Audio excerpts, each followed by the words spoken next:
సంవత్సరాల తరబడి ఎన్ని మందులు వాడినా మీ మోకాల నొప్పులు తగ్గట్లేదా? ప్రాణ పెయిన్ క్లినిక్ లో అత్యాధునిక చికిత్స. హాయ్ హలో నమస్తే, welcome to Suman TV Bengaluru. ఈరోజు మీ ముందుకి ఒక మంచి ఇన్స్పిరేషనల్ తోటి మీ ముందుకు వచ్చాను. తరలిపో తరలిపో, చీకటి నుంచి వెలుగులా మారిపో, కుందేలిలా కాదు పులిలా మారిపో, జీవిత ఒడిదొడుగుల నుంచి యుద్ధకాండలో వీరవనితలా మారిపో. ఈ కోటికి ఎగ్జాక్ట్గా మ్యాచ్ అయ్యే ఒక ఇన్స్పిరేషనల్ ఉమెన్ దగ్గరికి మనం వచ్చాం. ఆమె వీణా అంబరీష్. ఆమె ఎలాంటి జీవితంలో ఒడిదొడుగులు ఫేస్ అయ్యారో, వాటి నుంచి ఎలా బయటకు పడ్డారు, ఆవిడ జీవితం ఎలా మారిపోయిందో, ఆవిడ ఎలా ఇన్స్పిరేషన్ అయ్యారో, ఇవన్నీ విశేషాలు ఆవిడ మాటల్లోనే తెలుసుకుందాం రండి.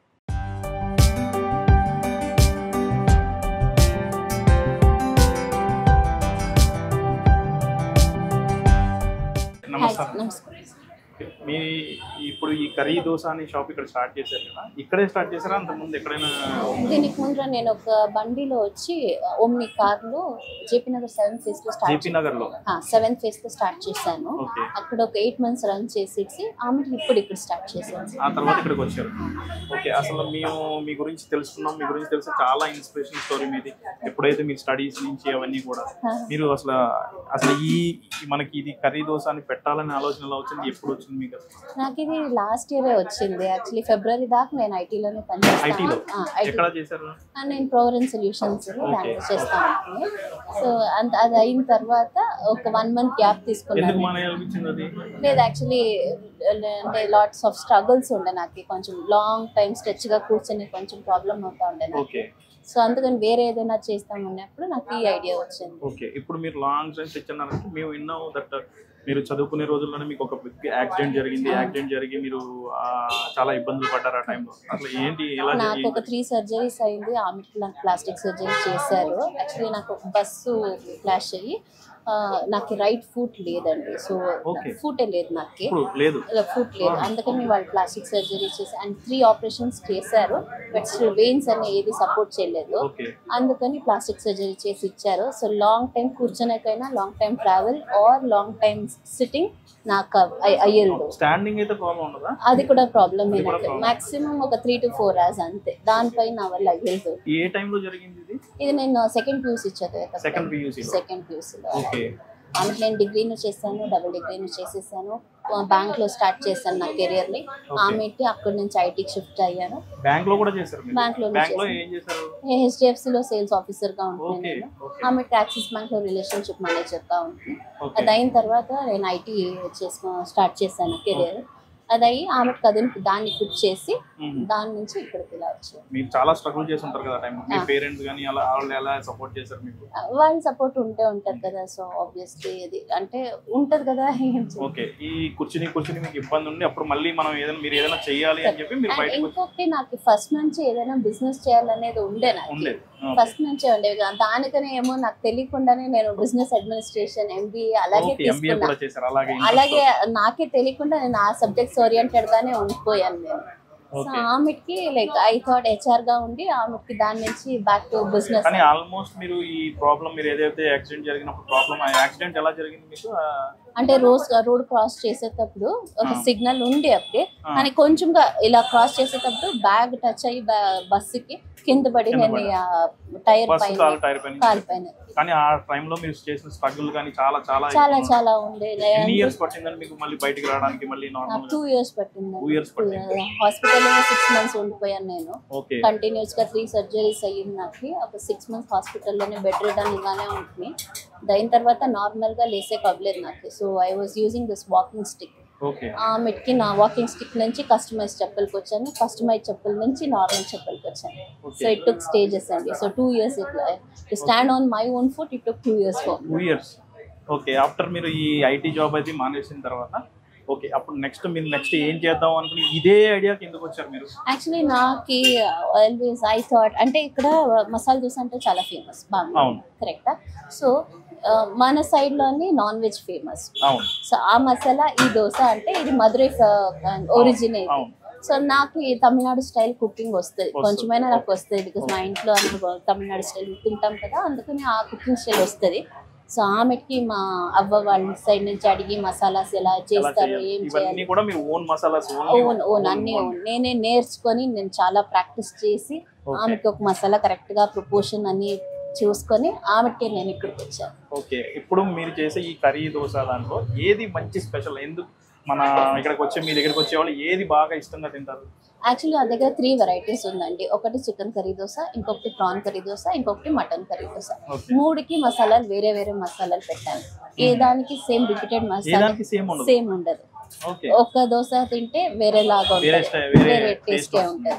సో ఒక్కొక్క దోశ ఒక్కొక్క టేస్ట్ ఉంటుంది. కానీ కర్రీ దోశ అంటే మీరు దోశ వేసి దోశ మీద ఒక కర్రీ లాంటిది గ్రేవీ ఉంటుంది, ఒక ప్లెయిన్ గ్రేవీ ఉంటుంది. దానికి ఎగ్స్ బీట్ చేస్తాము.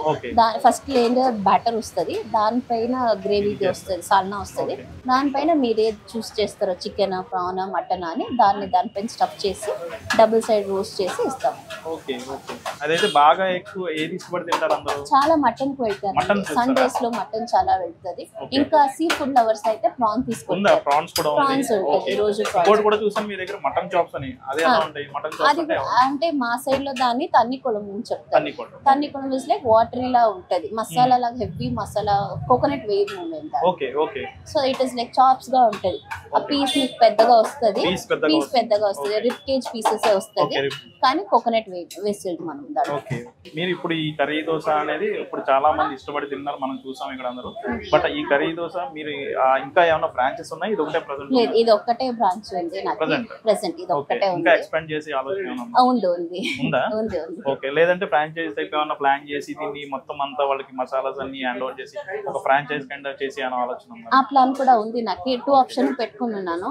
చూద్దాం, ఎవరైనా ఆఫర్ వస్తే, బాగుండే ఆఫర్ వస్తే అప్పుడు నేను ఫ్రాంచైజీ ఇస్తాను, లేకపోతే నేనే బ్రాంచ్ మీరే ఓపెన్ చేస్తారు. ఓకే, మీరు ఇంకొకటి నాకు ఫైనల్ గా కూడా చెప్పండి. మీరు మీలా ఇన్స్పైర్ అయ్యి వాళ్ళతో స్ట్రగుల్ తోటి ఉన్న వాళ్ళకి ఏదైనా స్ట్రగుల్స్ ఉంటాయి, అందరికీ ఉంటాయి, జెంట్స్ అవనండి లేడీస్ అవనండి. బట్ మీలా స్ట్రగుల్ అయ్యి ఉమెన్స్ కానీ ఎవరికైనా మీరు ఒక మంచి మెసేజ్ చెప్పాలంటే ఏం చెప్తారు? I have these lines. I always tell this, okay? No matter how hard life hits you, be stronger than before. Those are the lines. నేను ఎప్పుడు డౌన్ అయినా నాకు జ్ఞాపకం వచ్చేది అదొకటే. పడిపోయే ముందు మనం ఎంత స్ట్రాంగ్ గా ఉన్నామో, పడి లేచినాక ఇంకా స్ట్రాంగ్ గా, డబుల్ స్ట్రాంగ్ గా ఉండాలి. ఓకే, ఇవన్నీ చూసాం. ఇప్పుడు మీ దగ్గర ఏదైతే దొరుకుతుందో స్పెషల్ అవి కూడా చూద్దాం మనం. Okay okay.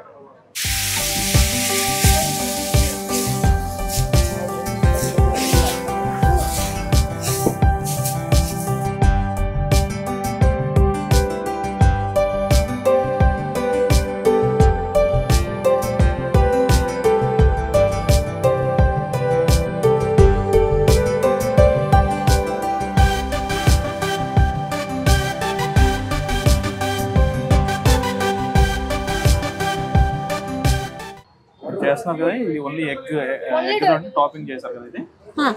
ఇది ఒక బ్యాటర్ వచ్చింది కదా, ఒక లైన్. నెక్స్ట్ బ్యాటర్ మళ్ళీ వస్తుంది, దానిపైన కోట్ వస్తుంది. ఇది ఒక కోట్ అయ్యింది, దీని తర్వాత మీట్ వస్తుంది.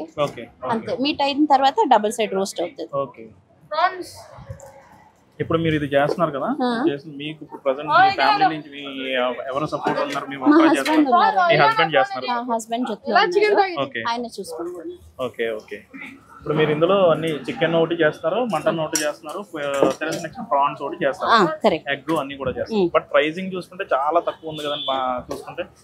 అంటే అఫోర్డబుల్ చాలా చోట్ల చూస్తూ ఉంటాం బ్రాండ్ అని చెప్తారు కానీ, బట్ ఏంటంటే ఎవరైనా రావాలి అంటే తినడానికి వస్తారు కానీ అఫోర్డబుల్ గా లేకుండా వాళ్ళు ఇచ్చిన ప్రైసెస్ కానీ, ఒక చిన్న ఇడ్లీ తీసుకుంటే 140-130 రూపీస్ అంత. బట్ ఇక్కడ చూస్తుంటే మంచిగా వాళ్ళు ఏది కావాలంటే అది హ్యాపీగా తినచ్చు, అఫోర్డబుల్ గా తినచ్చు. కరెక్ట్. నా ఏం ఉండేది అదే. ఫస్ట్ యాక్చువల్ గా నేను షాప్ స్టార్ట్ చేసినప్పుడు 10 రూపీస్ దోశ ఇస్తా ఉంటుంది. ఆమెట్ నుంచి ఇప్పుడు షాప్ వచ్చాను కదా అని 20 రూపీస్ చేస్తాను. కానీ నేను స్టార్ట్ చేసినప్పుడు 10 రూపీస్ దోశనే. ఇప్పుడు అప్పుడన్నీ 10 రూపీస్. ఏమిటంటే ఇప్పుడు షాప్ రెంట్ ఉంది, అప్పుడైతే షాప్ రెంట్ లేదు నాకు, అందుకని అప్పుడు తక్కువ పెట్టింది. ఇప్పుడు నాకు షాప్ రెంట్ ఉంది కాబట్టి ఒక 10 రూపీస్ ఎక్కువ వచ్చేసాను. అది కూడా నేను ఫస్ట్ ఇక్కడ స్టార్ట్ చేసినప్పుడు పెట్టలేదు, సేమ్ ప్రైజింగ్ లోనే ఉంటుంది. ఇప్పుడు ఒక 1 మంత్ నుంచి 10 రూపీస్ ఎక్స్ట్రా చేశాను. అన్ని కూడా మంచి టేస్ట్ ఉంటాయని అందరూ చెప్తున్నారు. అవునా? అవును, చాలా మంచి టేస్ట్ ఉంటాయని. బట్ అఫోర్డబుల్ ఉండడం కూడా చాలా ఇంపార్టెంట్. అవునవును, మీరు అది కరెక్ట్ గా పెట్టారు. ఓన్లీ మీ దగ్గర దోశ ఒకటేనా?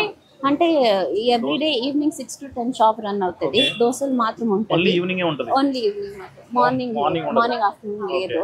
ఈవినింగ్ మాత్రం 6 to 10 ఉంటుంది. ఇక సండేస్ అయితే మార్నింగ్ ఈవినింగ్ 2 టైమ్స్. బట్ మన ఇది ఎగ్జాక్ట్ ఏరియా ఏమని చెప్పొచ్చు? ఇది బీటీఎం లేఅవుట్ సెకండ్ స్టేజ్. మీరు గూగుల్ లో కర్రీ దోశ బీటీఎం వేస్తే షాప్ వచ్చేస్తుంది. అవును. ఇది ప్రాన్స్ అండి. ఓకే, ట్రై చేయండి, బాగుంటుంది. చూసారు కదా, ఇది మనకి ప్రాన్స్ తీసుకున్నాం. మనం టేస్ట్ చూద్దాం. చూడు, ఫ్లఫీనెస్ టాప్ బాగుంది దోశలో. పక్కా చెప్పాలంటే దోశలో ఎగ్ అనేది ఎగ్జాక్ట్ ఎగ్. ఆ ఎగ్ తోటి నార్మల్గా మనం ఎగ్ వేసి ఎగ్ పైన ఇష్టం కాదు. ఎగ్ దోశకు వేరేగా చేస్తున్నారు, బట్ దీనికి సెపరేట్ టాపింగ్. బట్ దాని టాపింగ్ వచ్చేటప్పటికి మళ్ళీ ప్రాన్స్ ఉంది. బట్ ఆవిడ చెప్పినట్టు ఆవిడ ఇన్స్పిరేషనల్, ఎలాగ సీరియస్గా తీసుకుని ఇన్స్పిరేషనల్గా ఆవిడ ఇవన్నీ చేశారో ఫుడ్లో కూడా చూడవచ్చు మనం. ఆ టేస్ట్ నెక్స్ట్ అఫోర్డబుల్నెస్. ఎవరైనా వచ్చి మంచిగా 60 రూపీస్ 70 రూపీస్కి దోశ అంటే చాలా అఫోర్డబుల్గా ఉంది. ఈవెన్ ప్లెయిన్ దోశ వచ్చేటప్పుడు 20 రూపీస్. బట్ ఆ టేస్ట్ కూడా అలానే ఉంది. ఆవిడ ఇంట్రెస్ట్ అన్నీ కూడా తెలుస్తున్నాయి ఇందులో. చాలా బాగుంది, ఎక్సలెంట్ టేస్ట్. సీరియస్లీ మీరు ఇక్కడ ఎక్కడైనా దగ్గరగా ఉంటే మాత్రం ఖచ్చితంగా వచ్చి ఒకసారి టేస్ట్ చేసి చూడండి, మీకు తెలుస్తుంది. బాగోలేదంటే మాత్రం ఖచ్చితంగా కామెంట్లో మాత్రం మీరు చెప్పండి బాగోలేదని చెప్పి. బట్ ఎక్స్ట్రాడినరీ ఉంది, చాలా చాలా చాలా బాగుంది. ఈ దోశలో ఉంది మనం చెప్పుకుంటాం కదా, ఏం చెప్పాలంటే ఏం దోశ అంటే మనకి తెలుగులో చెప్పాలంటే పుల్లట్టు ఉంటాం కదా, పుల్లట్టు మీద పైన ఎగ్ అది వేసి టాపింగ్, దానిపైన టాపింగ్ వేసి చికెన్ కావాల్సి చికెన్, మటన్ కావాల్సి మటన్ కర్రీ పెట్టి దాన్ని ఫ్రై చేస్తున్నారు. చాలా బాగుంది. సుమన్ టీవీలో మీ పర్సనల్ అండ్ బిజినెస్ ప్రమోషన్స్ కోసం కింది నెంబర్కి కాంటాక్ట్ చేయండి.